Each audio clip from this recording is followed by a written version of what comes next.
Hi, welcome to the 18th season of the Productized podcast. My name is Pedro Ganço, and I'm hosting today's episode. We're diving deep into product challenges and emerging opportunities, and today we have a very special guest, Phil Hornby. Phil is a seasoned product leader and coach with over 20 years of experience, spanning industries like SaaS, IoT, automotive, and much more. He's passionate about empowering product teams and leaders to make high-impact decisions. And he's also the co-host of Talking Roadmaps. You should check it out. I also know Phil has some new book in the making, so I hope we are able to get some early hints on what's about to come on today's episode. Phil, welcome to the show. Pedro, it's a pleasure to be here. I'm looking forward to the conversation. Having just talked through the sort of things we're going to talk about, you're making me think hard. I'm super excited either to go through all these questions we have prepared for you. And we usually do on this Productized podcast, we like to start a bit light. So I only have like these 3 light questions for you before we dive deep in what I'm really curious to hear your thoughts on it. But first we go light. What's your favorite app or tech product right now? I wish I could say the thing that's on its way. There's a pen that I've had on order from Kickstarter for about 2 years now. It's called the Newer pen. I'm really looking forward to it because I am an analog person. Like, I use my fountain pen. That's how I take notes, and it goes in good old pen and paper. But the problem is, it's not digitized. And I've tried all those sorts of tech products like the Moleskine one and so on that kind of digitize, but you have to use special paper and special notebooks. And I've got this one on order that's promising to be so good that it'll work on any paper. I'm waiting for it. So your favorite app is the one about to come. It's the one I hope is going to come. Beyond that, as much as I'm a technologist, it generally is just old technology like books that are probably the thing that I enjoy the most. Like Audible's my favorite way to listen to consume books these days. So maybe there's what it is. It's Okay, we can take Audible then, although you have plenty of analog books behind you. Well, they don't get there unless they're signed by the author or I've listened to them on Audible and liked them.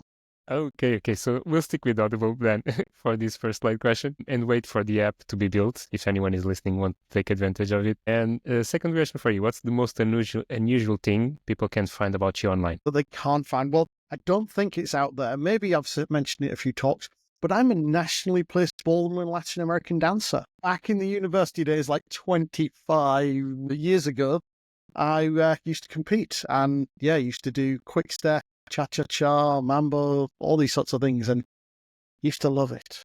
I made some research on you and I did not find that. And if we had a wider camera right now, I think I would challenge you to prove it. But maybe we'll leave this Next for time a follow-up. I'm in Lisbon. Let's find a salsa club. Then I'm happy. Okay. We can do that. And there's a ton out there. I love that, Phil, knowing this about you. And my last question that I'm curious to hear, because you've been doing product for quite some time, but if you weren't building and coaching people on product, what do you think you'd be doing instead? Well, I'm going to take that if you weren't coaching angle and say, if I wasn't coaching, I'd be building a product. Like, I can't be a product coach and not feel like I need to build products. And I might be secretly in the background trying to build a few. I keep having ideas, as every great product person does. None of them come to fruition yet, but I still write code from time to time. Although I am loving using ChatGPT and other AI engines to help me code because I haven't coded for a very long time.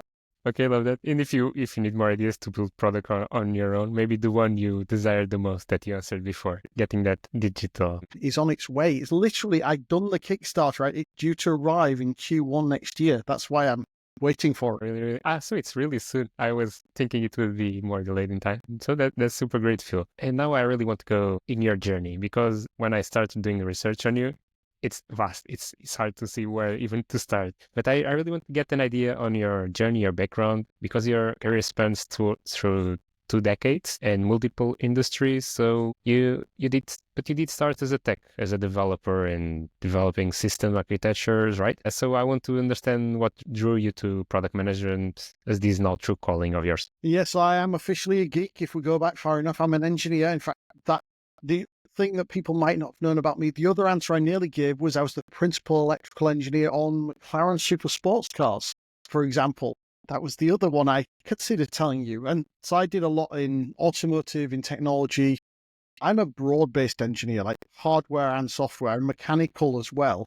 Like, I've often said, if an engineer calls himself full stack, they need to be able to design the hardware. Mm-hmm. That's what the entire team that I grew up working with was like.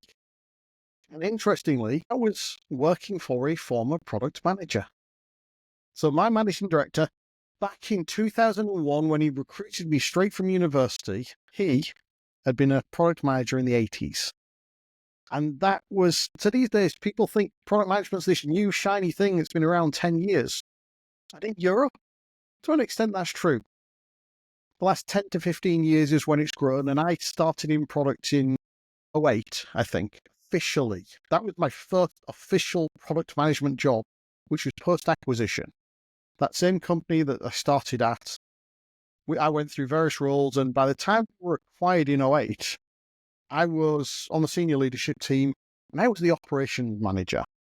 And operations basically meant we need to improve our ways of working because we'd gone from a small team of 10, 15 people and we'd scaled a lot. And our ways of working, well, they'd just been diluted. And we'd become less effective. Our quality had gone off the cliff. And so we needed to work better. And I took that on. But post-acquisition, we realized we don't need an operations person. And I'd been doing product work in reality for the best part of 10 years up to that point. Like my managing director had the engineers doing product work. Like I was creating roadmaps. I was working out what the product should be. I was talking to customers as a lead engineer, very much an empowered engineering environment. And so my MD looked at me and said, they don't need an operations person, but you've got really similar skills to me. Why don't you become our first PM? And then 3 months later, the new global head of product was in the building. And after a meeting with him, talking about our portfolio of products that we'd just been acquired for, he took the MD aside and said, I'm rebuilding the global team. Can I have him? So I'm now on the global stage. And about 3 months later, again, I'm in Detroit with that new boss. And we're having a strategy session around the product portfolio. And we launched our first Web 2.0 version of the product. Now, I wasn't responsible for this product. I will say that right now. Mm-hmm. But when we launched it, it took our entire stack down. And the reason for that was because no one had thought about capacity management. Like, this thing was hitting our servers 1,000 times more frequently than the old version, which was just destroying them. And so our whole new product that had been promised to all our big enterprise customers went down. And I'm in Detroit with my boss, and we're just firefighting. We're figuring out how to get past this. And we ended up with an enterprise versus SMB, small business split. Like small businesses were on the old product, enterprise were on the new product. But because I'd been firefighting it with him, by the end of the day, I also owned that product. Because the product manager who had owned it was no longer in the business. There's a whole other story there. And so it kind of took me on this huge kind of huge journey from being just a leader within a small 35-person company to a product manager in this $1.3 billion business. I think we're a $300 million business within there, and actually owning the majority of the portfolio because that's what this platform was. It was a bit of a learning curve. But that's not a smooth transition at all. And the thing you said, like your boss was working in product management like since the 80s. That's way before all these books on product management appeared and way too early. Well, I even did my research on product. When I did my MBA a few years ago, I did where does product come from? What's its heritage? And the general sort of theme seems to be it's based on a particular memo written by a guy called Neil McElroy. Now, Neil McElroy worked at Procter & Gamble, and he wrote this memo asking for brand men. Sorry, ladies, it's of its time. It was 1931. It didn't consider inclusivity. These brand men were brand managers that were going to take this cross-functional ownership of the brand, something like Dove soap, which was a product. And they were going to listen to the market, listen to their customers, etc. He went on to then lecture, I think it was at Stanford, might have got the wrong Ivy League university, but then there influenced Hewlett and Packard, who were students there. And that's kind of the heritage of product management in the technology space. So it kind of starts there. And when was that in time? So the The memo was in 1931. Wow. Wow. So not 10, 20 years kind of No, career everyone's we're getting saying. close to 100 years of the core discipline of product management. Like if you go to fast-moving consumer goods, it's still called a brand manager. But broadly, they're doing the same thing. Like if you The really duties and distill it responsibilities and the down, skills are yeah, barely if you really changing. distill it down, it's strategic marketing is a big chunk of what we do. And so it kind of used to sit on that marketing side. Okay. So super interesting glimpse on your career and also insights on how the product management arose in the past, how it was born probably more than 100 years now, or roughly 100 years rather than 20, 30. You've also, throughout these amazing careers of yours, you also train thousands of people that work across hundreds of companies. What's that one moment that stands out to you as a training point in your approach to product leadership? So as my approach to product leadership, I look back at as I led product teams, like my actual journey, and the realization I had about 7 years ago when I stepped out into being a coach, consultant, that sort of thing, was that I'd always been a coach. Like that had always been my way of leading. It was leading by enabling, by empowering, by helping the team beneath me. Beneath is the wrong word, but the team that I was charged with looking after to be their best. Like I would jokingly say, your job is to make me look good, and I'm going to make sure you look good because ultimately we're all going to look good and we're going to be successful together. Like we're collaborating. Like I want you to be your best because if you're not your best, frankly, it makes my life easier. Like I remember being many the coach times before you even put it on LinkedIn that you were a coach. Yeah, It was that was really just the way I worked. Like, and training is a similar thing. So coaching, training is kind of two complementary skills. Well, that managing director I used to work for, he had been the person who trained all of our customers and our tools and our technology and our products up until about 2003. And in 2003, I took that over from him. That was one of those kind of moments where we reflected on similar skill sets. And I carried that skill set throughout all my career when I was in the roles. I remember, maybe here's the moment, when one of my team came to me and said, you've invested more time and effort in developing me than any boss I've ever had. And I've got 25 years work experience. Wow. It's like, that sticks with you for life. To me, it was just normal. That was how I had always been invested in myself. And so I just applied it and thought that was normal. And I found out that it's less normal. Maybe this becomes as an inspiration for anyone listening to us. Probably a neglected skill for PMs out there. Invest more in their own people, in their own teams, and develop this coach skill of a PM. Might be really good. I mean, we can even quote Marty here, right? Marty would say that 80% of product leadership work is coaching and staffing. And I guess I was just doing it without realizing. So I'm glad you ended up this career now of yours as a coach, because it was really ingrained in your personality, in your skills. That's really good. And if I also go to your LinkedIn and do some research on you, I found that one of your key philosophies, if I may say, is helping these leaders think clearly, making strong, impactful decisions, and take powerful action. That's some of the keywords I kind of feel I get from your LinkedIn. And decision making in product leadership is often complex, influenced by context, ambiguity, trade-offs. So let's dig into it a little bit. How leaders can approach this process more effectively. And you have also your upcoming book and a very curious title saying It Depends, that focuses on making impactful product decisions. So why do you think decision making in context is so challenging for product teams? I'm going to wind back just a second. Product decision making, or decision making, like the realization I had is that basically all of product work is decision making at its heart. Probably about 6 months ago, I distilled things into that mission that I have, which is thinking clearly, making strong decisions, taking powerful action that then drives high impact outcomes. Because we all talk about the outcomes, but it's that journey to get there. And that needs action. You've got to make decisions. And in order to make decisions, you've got to think clearly. And I realized that what I'd been doing as a coach was helping on that thinking clearly. But I think I was reading a book and it kind of said, do X, Y, Z, and then you decide. And I kind of looked around, it's like, where's Like a the single answer event. how to decide? where's that information? And I went searching and I couldn't find it. So for me, it was, we need to understand that and understand how to make better decisions, because there's this simple, really basic sort of assumption in life.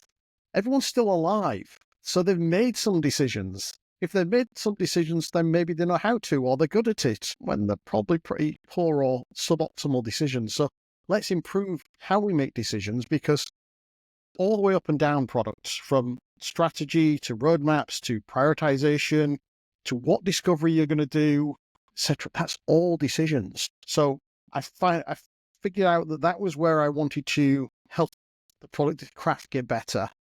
And I realized that whenever a product manager gets asked to make a decision, the answer is always, it depends. Yes, the book.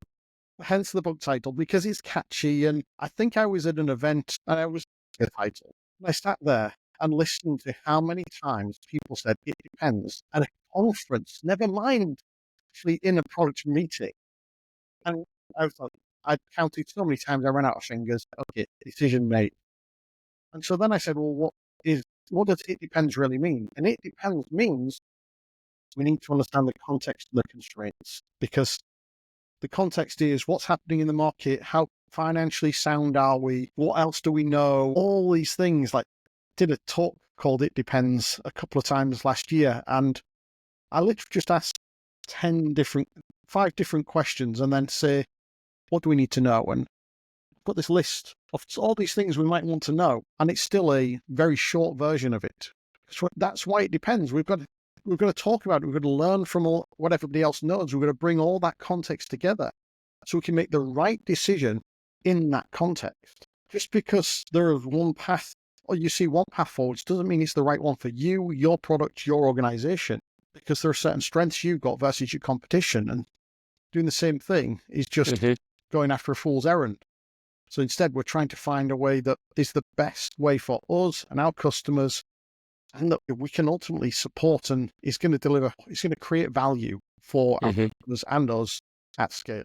I also started my career in consulting at Deloitte, and that was the most common sentence. It depends. The best thing is, no, it depends. Everything boils down to context, and I really understand that. In your opinion, what are the common traps? Why product leaders fall into making these decisions without considering enough context? Can you find any patterns here? So I think one of the things is that most organizations have a default decision-making model. And there are 3 lenses that you can think about when it comes to decision-making. There's intuition, there's data, and there's feedback, or should we say human, and 2 types of evidence, whether it's qualitative or quantitative. And those are the things we try and bring in to kind of inform our thinking. The problem is most organizations have a default and they go to just one. They'll talk about being data-driven. By the way, data tells you nothing. You have to interpret it. So then they maybe talk about being data-informed. And it's like, okay, that's fine, but still it's missing something. Amazon would talk about data plus anecdotes. So that's the same as data and feedback, or qualitative and quantitative. Bring those together. Those are forms of evidence. They help us build that case up. But ultimately, we're also humans. We're making decisions as humans. So recognizing that intuition, and I like to think of that as almost tacit knowledge or tacit evidence. It's things that we've encoded over years of experience of being embedded in a market. Like product managers, we talk about this term product sense. I hate the term. Better go with gut feeling. The reason I hate it is because it implies this magical 6th sense that we've got, and we don't. What we have is experience, and we put things through that lens. It's our intuition playing out of the things that we've seen, that we've experienced, that kind of come together. And so trying to bring those 3 lenses together and bring a balanced view is what I aim to help people with, and taking them away from that one. For example, founder-led organizations are typically pretty intuitive driven. Some organizations, it's all about just what the data says. They'll look at the dashboard and just do something because they just want to move the needle on the dashboard.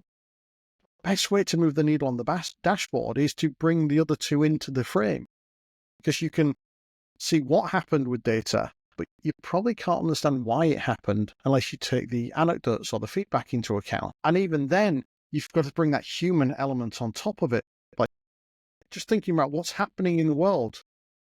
I happen to work with a cryptocurrency exchange, and I've had some interesting conversations with the CPTO there. They weren't expecting the bull run to be quite so quickly after President Trump got elected. And no matter where you land on the political divide, he had a huge impact. Like crypto started trading like nobody's business. And that is an interesting kind of outcome. Like you've got to look at that context in the world and you start overlaying what you think is going to happen, the plausible outcomes. And that's not something the data or even the anecdotes are going to tell you. It takes intuition.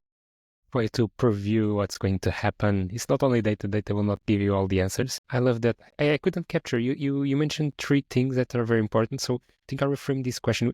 Can you share this mental model people will find in your book that has consistently helped teams make better decisions? You mentioned intuition and there were two others. There's intuition there, data and feedback. So if you say the human element of our kind of learned experience, intuition that is, the data that is that raw information in the quantitative way, and then feedback or anecdotes that are the qualitative part. But actually, if I was to give you a slightly higher level model as well, people should think about decision making taking 3 stages. Decision making starts with getting to the decision. We've got to discover things, we've got to discuss things, we've got to kind of form an opinion, and that's where that stuff comes into. And then we get to the point where we actually make the decision. That should be relatively easy if we've done the getting to it well. But what also happens is people leave the room and do something different often. So that changes the reality of the decision. So I also encourage people to think about the 3rd stage, which is implementing the decision. So that we join it all the way through. And no doubt there are loops back and feedback loops throughout there. But as a high-level thing, high-level sort of conceptual model, don't forget the implementation, because if 3 people in the business do 3 different things, that means actually the decision wasn't clear and wasn't properly implemented, which means you basically wasted your time. Now I'm super curious to get to grab on your book. Do you have an expectation when people can find this book of yours? Well, so they can find it under the secret. So they can find it at itdependsbook.com, but when it'll come out, I'll be honest, I was targeting the middle of 25. Let's just reset that expectation to the end of 25 because it's taking more work and more effort than I expected. But then I've spoken to a bunch of other authors like Bruce McCarthy, who wrote the Roadmaps Relaunch book and recently Aligned. And that book he planned to be a year's work and it took 2. It never goes that way. It's just normal, it feels like. It depends for the context you're about even to find out what's coming in the next year. So, but I'll be on the lookout. Really looking forward to hear more about this. Signed up to my early readers club, Pedro. Yeah, I think I did that. I think I already did that. And people listening to us should do the same. So follow the link Phil mentioned. Another question I have here for you, like constraints are often seen as blockers. But you've said that they drive creativity. Can you share a time when constraints led to a breakthrough solution? I think as a more fundamental level, constraints are the reality. So working with, trying to kind of push people to say, don't expect to have constraints is just ridiculous. And people kind of think that they should have this full autonomy to do what the heck they want. Well, teams work within constraints. They have a certain amount of resource. They have a certain amount of time to do things, have a certain amount of finances or things that they can buy in. These are all constraints. That's the reality of the world we live in. With maybe a product that we were working on in a previous life, there's something interesting. One of the products I launched a few years ago was one of the many dongles that you plug into the OBD port on your car. And the whole game here is, on old vehicles, it's really hard to get data out because they're not connected. They don't have a cellular connection, and the OEMs, vehicle manufacturers, don't provide any access. The only thing you've got is this port that's really there for diagnostic use. So when you go to your workshop to get it repaired, you'll have to set a ton of data through that on all the vehicles. So we created this product that was there to plug in and just take that and allow us to access that data. There's a challenge here. Accessing that data every single car speaks a different language. Like every make and model, even the same model but a year apart, speaks a slightly different version of that language. Doing that at scale is really hard. And we were probably one of only 3 companies in the world that had a chance of doing it. And so the whole principle, and we had this really, we also couldn't charge very much for this per vehicle. So the hardware that was going in had to be super low cost. Frankly, we didn't want to give away the trade secrets of how to talk to these vehicles. So what it ended up with us doing is creating this really abstracted model of, and we realized that was really powerful. The constraints of the device and the constraints of not giving away the data meant that we could make this choice, design choice of our customers who are a white label company, like say Shell or BP or someone like that, who wanted data, or an insurance company. All they had to do was say, give me the odometer, give me the speed, and we would abstract away all of the complexity for them. The constraints of the system caused us to think about that design pattern. But in the end, that was the most valuable thing for them. And I remember we were doing a hackathon with a company, I think it was in the Netherlands one time, tried to get across to them the point that we'd already solved this problem.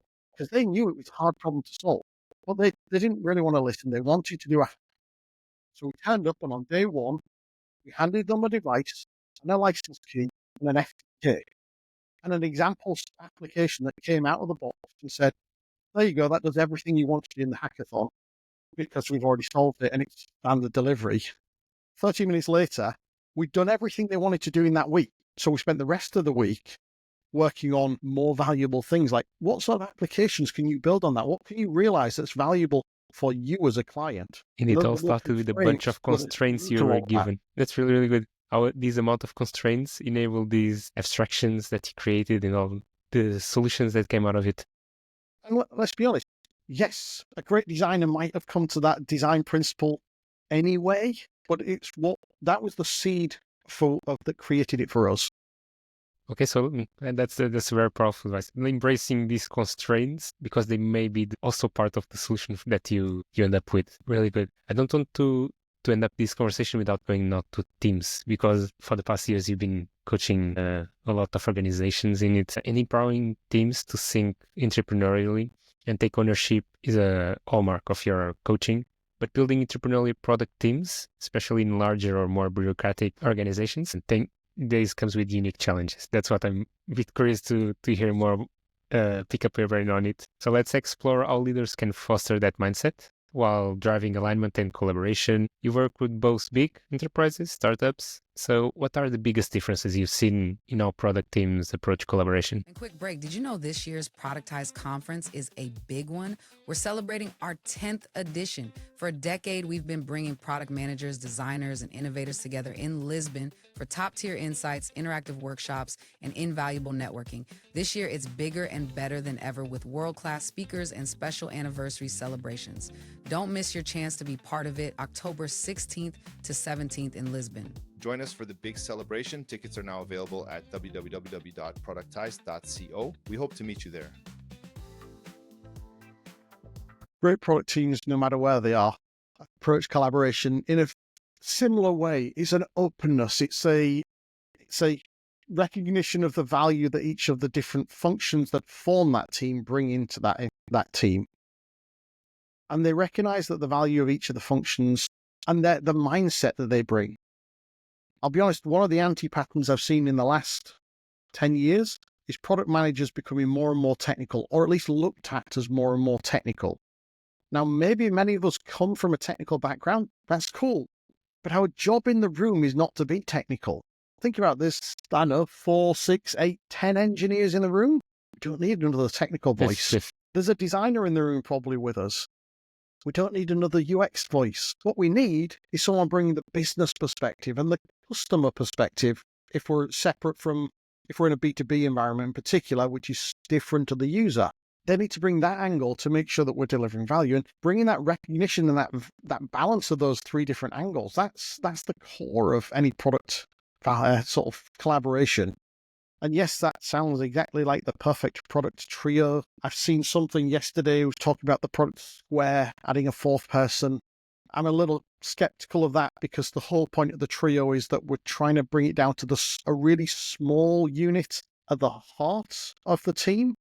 As soon as you get to 4, you might as well include everyone, in my opinion, because... And for people listening to us, do you want to clarify what is this trio and square, the design, tech, business? How do you see this trio or square that you've recently found? So what I didn't actually read the whole article on the square, but I can imagine it might be a data analyst in there. I've seen delivery people in there as well, in different makeups. But the trio is typically the product manager, the designer, and a tech lead or an engineering manager that although I'm generally a fan of there not being a single person on the technology side. Like, if we're doing discovery, I want a different engineer every time because I want them to build deep empathy and understanding and then take it back to work with their colleagues on the delivery tasks, and then somebody else come and do the discovery, because it leads to, frankly, less noise for me as a product manager. I don't have to explain it every time again because there's an engineer who's delivering it who understood it as well. And also it's a great way of getting them involved. Ultimately, that business angle that I mentioned earlier is a key part of the entrepreneurial mindset. Like, we are here as product people to deliver customer and business value at scale. That's our job. Problem that sometimes happens, I find, is that when a product manager turns up in the room with a CEO is already 10 times more businessy than them, but they're not necessarily very technical. And so the product manager balances that conversation. They bring the technical angle and represent the team, but that leads to the CEO thinking that the product manager is technical and undermines their value. When they go and talk to the team, they bring all the business side. So it's kind of like a mirror. On either side, they're representing the two different sides, because what they're doing is bringing a balanced conversation together and helping everyone in the room have that balanced view. But I'm not sure everyone who's not them realizes that. The team will complain that they're too businessy. The CEO will complain that they're too technical. That's an interesting view, the mirror view, in translating between these different sides of the company. You just hit a key word: product management. Product managers are translators. We're the Babel fish of the technology organization. We have to speak every language and enable everyone to talk to each other.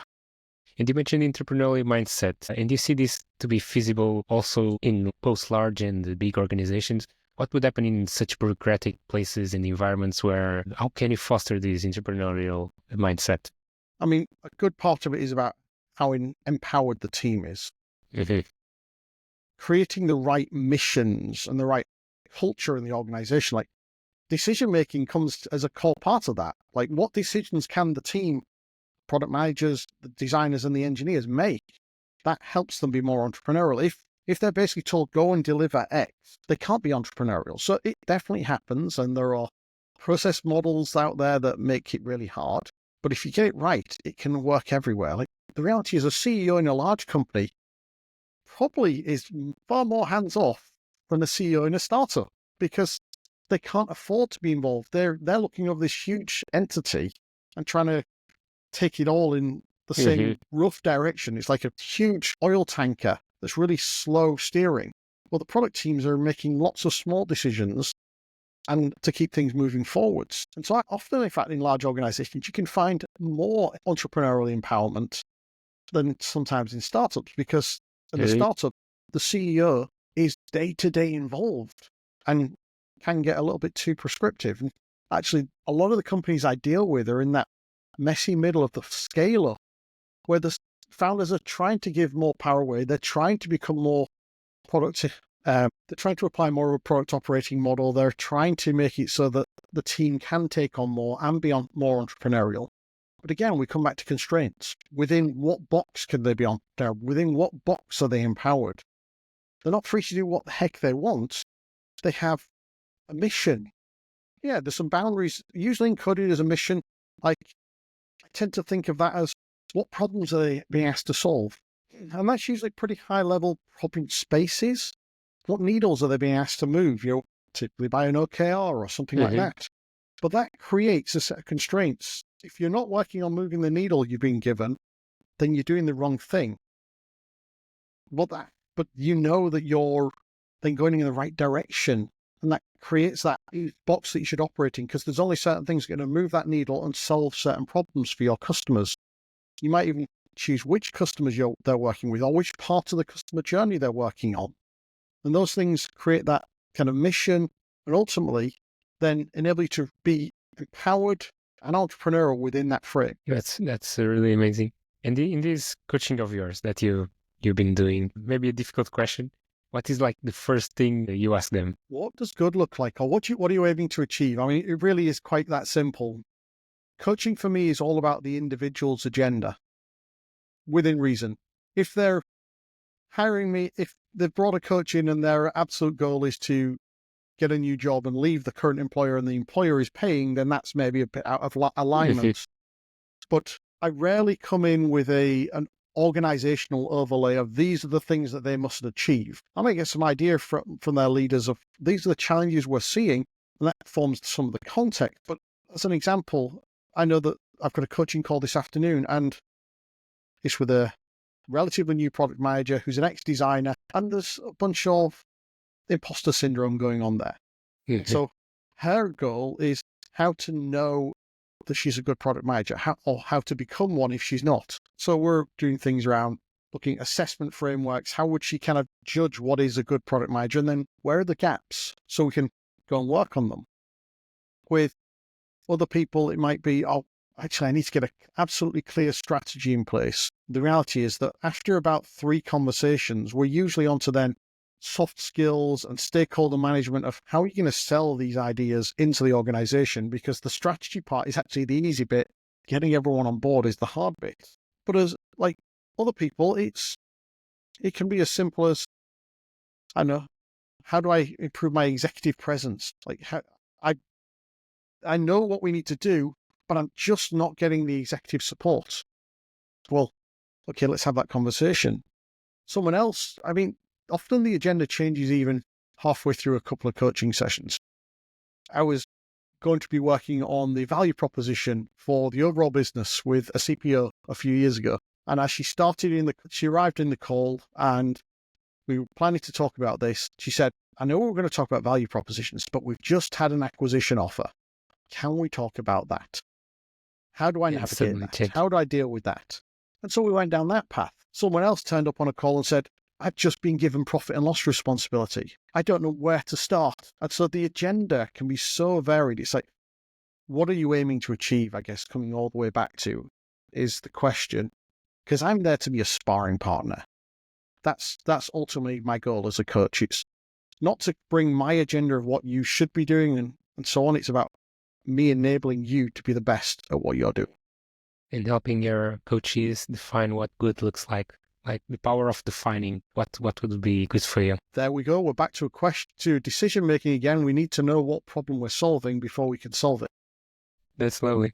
We're just going, I could talk with you, I feel like the entire day, but you're just reaching out to do this last segment that I really want to pick up your brains on it, which is like these emerging challenges that we see in these product roles, product area overall, because the product landscape is evolving at an unprecedented pace. And technologies like AI are transforming the way we approach product management, while hybrid teams, now back to the office, and people working remotely, and sustainability are pushing leaders to rethink traditional processes. These shifts bring both exciting opportunities, but also challenges as well. So given your global experience coaching product teams, Phil, how can leaders not only adapt to these changes, but also thrive in this dynamic environment that things are changing? So everyone is not talking about AI, but I want to pick up your brains in something else. Like I want you to tell me more about how do you see this role of PM evolving, like regardless of these tech changes?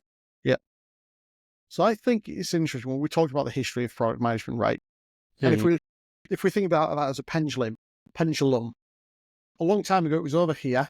It was purely business. And when I started, it was about here. It was business balanced with tech. And I think in the last 10 to 15 years, it's ended over here, too far on the tech side. I think we've seen in the last couple of years a swing back starting. Like the Airbnb example is a great case there of when they said what they were doing with their product managers, getting rid of them, not really, putting them into product marketing so that they'd be more strategic. It's like, I looked and said, well, what have they been doing until now? Because that's what they should have always been doing. Like, that is product management, that strategic viewpoint, that commercial viewpoint of how do we make money? How does it all stack up? Like, the end of the zero interest era, where suddenly cash is less easy to come by, has meant that there's been a big push for product managers to care about commerciality, to care about profitability. I always cared about that. My PMs always cared about that. Like, I guess I started my product life pretty much with a P&L, and therefore it was just natural to me to think that way. It used to be thought of as a training ground for general managers because of that skill set, that cross-functional working and commercial viewpoint. And I think we're seeing a bit of a return to that. In the last few years, PMs have been kind of coming on so far as like, and there's a lot of questions about how do you justify product management? Again, it was never a question mark for me. I knew the value I was creating because I could talk in commercial terms. And that's the language of leadership in any organization, no matter where you are. And so I think we've got to bring that commercial awareness back and find that balance. I think part of it has come along with the rise of lean and the rise of, they're both great sets of tools and techniques. What it's actually done is it's made product manager a more junior role than it used to be. 15 years ago, you had like 10 years experience in business before you became a product manager. You were already a senior person.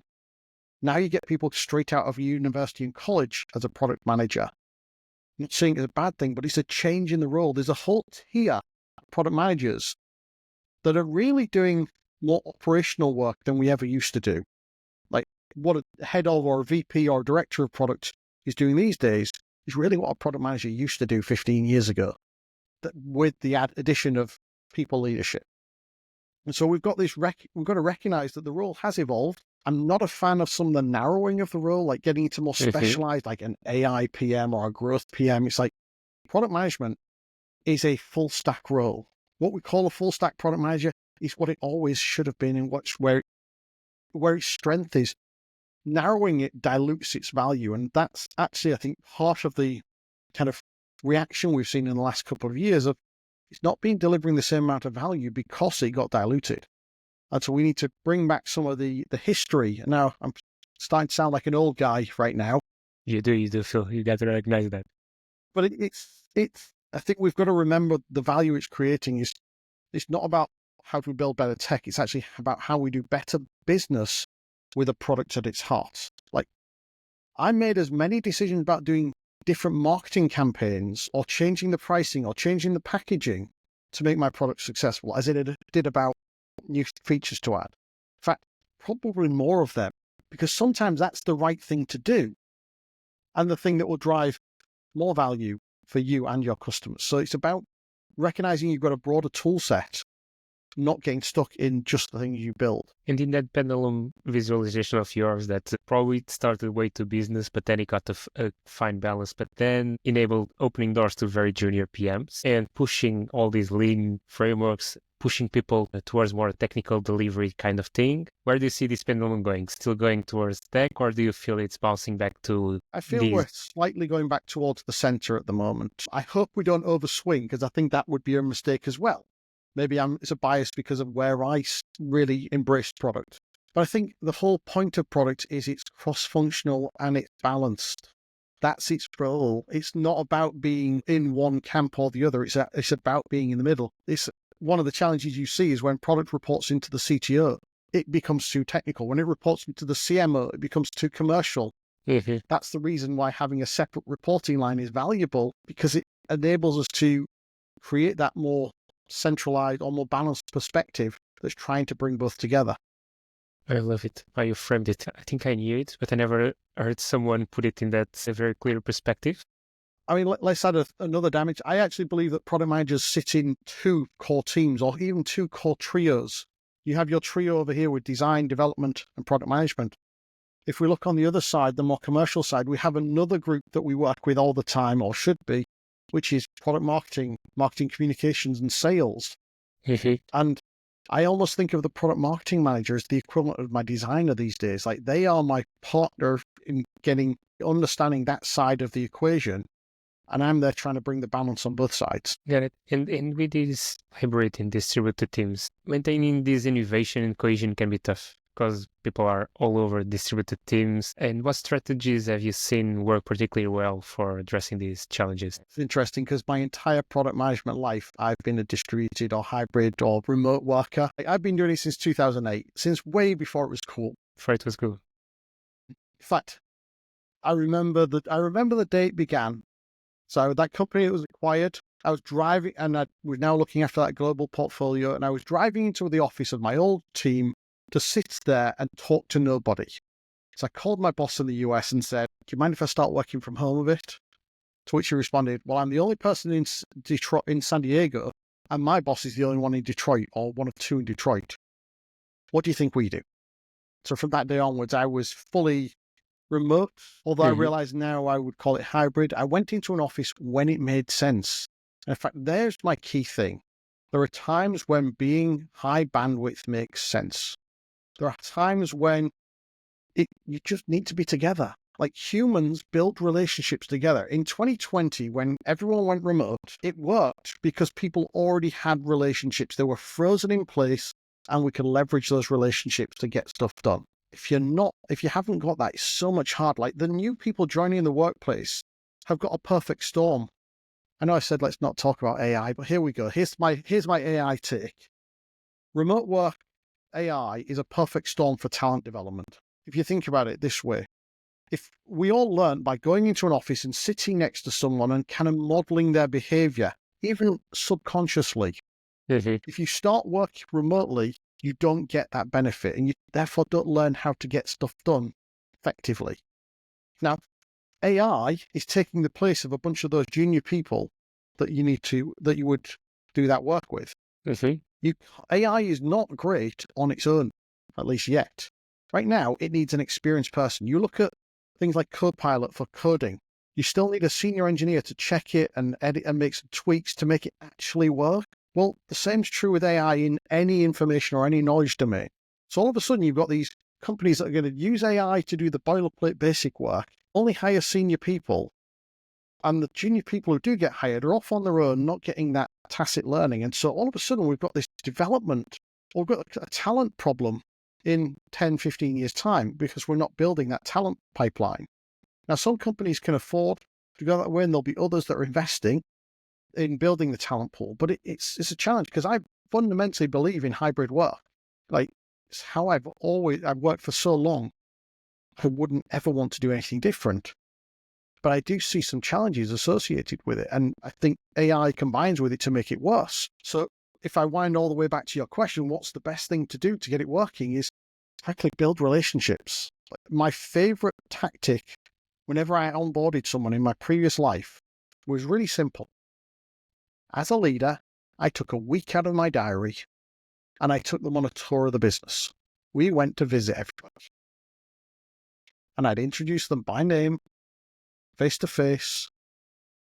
And effectively, I was doing this really simple thing. One, they were getting to see the whites of each other's eyes. And it's so much harder to say no to someone and once they're real, you've actually seen them in 3D. Two, I was essentially saying, this is one of my people.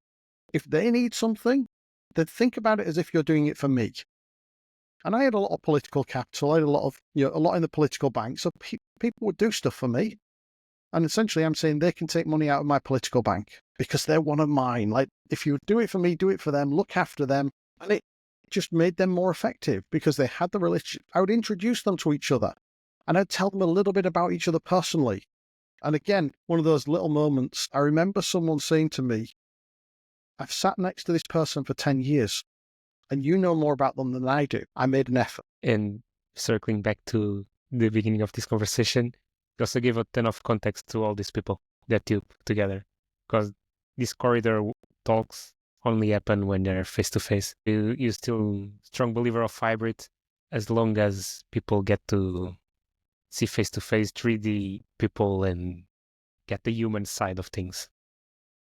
Yeah, there are different modes of work. Like, come together when it makes sense, be apart when it doesn't. Like about 2 years ago now, I was in Tel Aviv running a training course. And the reason I was there was because the team in Tel Aviv and also a team in Porto had never met each other in person. And so we needed to get together. And when I design workshops, I basically ask every leader that I'm doing them for to stack rank 4 things: business outcomes, learning outcomes, team and relationship outcomes, and fun. And that And fun. defines the design of the workshop. If team and relationship is high on the list, if fun is high on the list, we are going to be in person, because humans have done that for hundreds of thousands of years. The fundamentals of being human have not changed. Whereas Amazing. if we're focusing on learning outcomes or business, actually we're going to do it virtual, and we're going to split it out over multiple days, if not weeks, because then we give people time to absorb it and consume it. But frankly, a traditional training course over 3 days, after the end of day 1, people have stopped learning. They are full, maybe halfway through day 2 if you're lucky. So you're giving a different priority. If you're in the room, there's much more human and relationship element, much less of the learning. And as we begin now to wrap up, Phil, let's take a step back and talk, because this will be the last segment of this podcast. And I want to talk broader on lessons and advice you may have for product leaders and teams. Already you gave a ton for people listening and taking their notes. But what's the most common misconception you see about product leadership that you often encounter in working with the organizations? That it's their job to do everything. It's their job to enable their team to do stuff. Becoming a leader really is a choice. Choose to be a leader and create the space for people to excel. And that's really the heart of it. Yeah, the way around is a fast way for burnout. Fast way for Trying to- burnout, and a fast way for losing all your staff, having unhappy people. People choose to go the leadership path because they see it as a way of getting status and income and this sort of thing.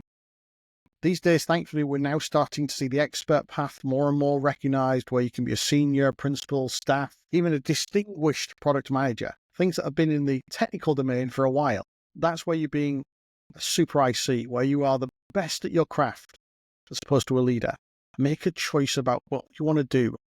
What do you want to spend your days doing? Is it doing the product work, or is it helping and leading people? That even answers even my next question. I was about to ask you if you could give one piece of advice to one stepping into product leadership, what it would be. Do you think you keep the same answer, like choose to be a leader? Yeah, I looked and I thought, I'm answering that question already, but kind of naturally went together. Because it fits super nicely. It's a misconception that people think they need to be all over the place. They just need to choose to be a leader and embrace this full stack that you just explained very thoroughly. Really good. And what's another one for you? What's the most proud thing you've done and why in your career? What's the thing that makes you more I thought you were going to ask me what product decision I was most proud of, and I'm going to turn it around into one I'm least proud of. It comes down to that same dongle device ultimately, because ultimately it failed, and frankly, that's always a high probability in product work, and it failed because I made the decision to not focus on the right area as a team. Or for us to not focus on the right area of the team. There was one thing that was going to make or break that product. And I trusted that it would get solved with all the smart people. But instead of actually putting also my money where my mouth was and helping solve that, especially because it was an area that I had a ton of technical knowledge as well. Like I wrote some of the standards that it relied on. I kind of stayed hands off. And I wish I hadn't, because the bit I mentioned about every car speaking a different language, that was the bit we didn't ultimately solve, not at the right level of skill to make it. We solved it well enough for a car dealership, for cars being repaired, but we didn't solve it well enough for getting the right data set that we needed for building the services we're going to do on top of it ultimately. And so my biggest regret is not putting my attention in the right place, because it could have, I believe it had a huge amount of opportunity there. We missed the market window ultimately, and it ended up in probably around 15 million euros being wasted. About 10 of that was spent after I'd already left. Mm-hmm. But still, it was a decision that should have been made.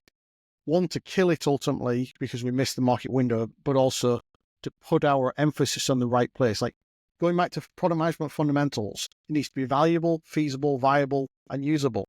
Mm-hmm. It wasn't feasible because we didn't solve that problem. That's one of the scars you'll take with you. Yeah, that's the life of a product manager. Embracing that not only the things that go well, but learn from all these mistakes. That ultimately always go back to basics. It's not that I'll take away from this like this pendulum view. Is always go back to basics. On when it comes to our careers, and to end on a more cheerful, positive note. Looking ahead on this profession of ours, like product management, what is in it for the future ahead of us? How do you see it? I mean, I still What see it as excites you super the most? exciting times. Like, there are posts out there like product management is dead. No, it's not. Agile was dead 10 years ago. It's still around. Product management at its heart is that entrepreneur in the team who creates customer and business value at scale. And that goal, that drive isn't going away.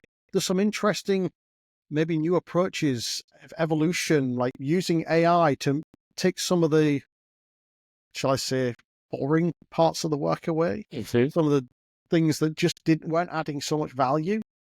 You know, interestingly, a lot of that is about writing stuff down that we never used to have to write down because the engineers just knew it and were empowered to know it. But that's a whole different thing. I think it just is creating a lot of opportunity to improve the collaboration. I think teams are probably going to get smaller because engineers are going to be more productive. And actually, that potentially creates the need for more product managers. Like maybe the trio becomes the entire team. We don't need more than one or two engineers because they're so much more hyper productive. But we're able to create so much more value as a team by doing that. Well, I love to end on a contrarian view, I would say. That's not so much what I've been here, and very positive for everyone listening to us that these product management roles may be more highlighted in the future ahead of us. Here's the thing, right? So as a product manager and as a business person, I would taught a lot of techniques, one being scenario planning. Scenario planning is where you look at the plausible outcomes. What could happen? And yes, what could happen is that product management disappears. What could happen is that product management expands, or what could happen is it stays the same. What are the influencing factors? And I'm looking at that from the fundamentals of the goals of product management still there. Product management has, whilst it started, say, 1931, has existed forever, and therefore the work will always happen. Whether the title exists is a whole different thing. But if we see the biggest impact is on, at the moment at least, of AI is on engineers being more productive, but also enabling product managers to be more productive in terms of knowledge work and designers to be more productive, then that makes a smaller team that's just creating more value. If companies can afford to have smaller teams that are creating more value, they'll just have more of them because it'll create even more value. That's the simple economics of it. So then I ultimately get to, I think that's a more probable scenario. Thank you so much for your time today, Phil. It has been amazing conversations we had today. Very insightful about how empowering teams and making impact decisions. And before we wrap up, for the benefit of our audience, we talked about this upcoming book of yours. You told probably towards the end of the year, so people should be aware of it. Is there any other initiatives that you want to share with the audience? I mean, they could check out talkingroadmaps.com as well. That's that's my YouTube channel that I co-host with good friend Justin Woods. We're about to we just started recording season 2. It'll come out early in 25. And we're going away from roadmaps. We're actually going to product operations next because we realized after 70 episodes on just roadmaps, it was time to talk about something else. So I think that'll be an interesting space to check out. One of the things we're aiming to get out there as well is a number of visual guides around road mapping. Your roadmaps don't have to look just like a table or a Gantt chart or a board. There's so many more visual patterns. Hello, can people find more about you? Your work and about the book, it depends. So best places are find me on LinkedIn. I'm just Phil Hornby. There's a ton of me on YouTube. Again, just search by my name. Go to For Product People. That's FOR. A bit like For Dummies, but I'm not suggesting product managers are dummies. That's my website. And then the itdependsbook.com is where you'll find out about them. Thank you so much again, Phil. And to our listeners, don't forget to follow also Productized on LinkedIn and to subscribe to the podcast for more great conversation like the one we had today with Phil. Also follow Phil on LinkedIn and check out his work for productpeople.com and talkingroadmaps.com. See you next time. Thank you so much.